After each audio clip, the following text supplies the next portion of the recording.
আপনারা জেনে থাকবেন যে সরকারি যে শিক্ষকদের যে একই সিলেবাসে আমাদের পাঠ্যক্রম, বেসরকারি যেসব প্রতিষ্ঠান পাঠ্যক্রম সেম, এবং আমরা একই পরিমাণে কষ্ট এবং একই পরিমাণে শ্রম আমরা কিন্তু দিয়ে থাকি, আপনারা জেনে থাকবেন। কিন্তু আমাদের বেতনের স্কেল মাত্র হচ্ছে 12,500 টাকা, যেটা কিনা বর্তমানে এই দ্রব্যমূল্য ঊর্ধ্বগতিতে খুবই অসামঞ্জস্যপূর্ণ। মাত্র বাড়ি ভাড়া মাত্র 1,000 টাকা, বাড়ি ভাড়া মাত্র 1,000 টাকা এতদিন ছিল।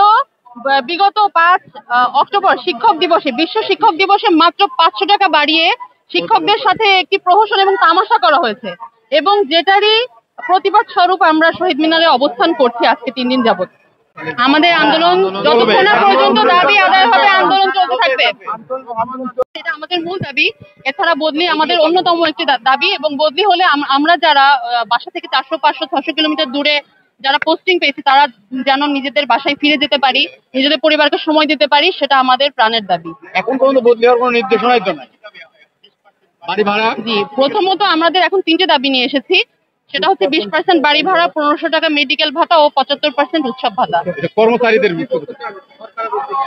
সরকারের উদ্দেশ্যে আমরা বলতে চাই, আমাদের দাবিটা মেনে নেওয়া হোক, প্রজ্ঞাপন জারি করা হোক। আমরা ক্লাসরুমে ফিরে যেতে চাই, এবং ক্লাস যেহেতু কর্মবিরতি চলছে, সামনে স্টুডেন্টদের পরীক্ষা, তাদের ক্ষতি হোক শিক্ষক হিসেবে এটা আমরা চাই না।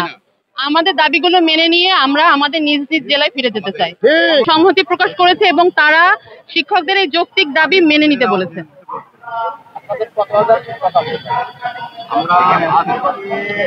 লক্ষাধিক শিক্ষক আমরা ঢাকাতে উপস্থিত আছি, এবং যারা নিজ প্রতিষ্ঠানে আছেন তারা কর্মবিরতি পালন করছে। ক্লাস বর্জন হয়েছে, ক্লাস কিন্তু চলছে না।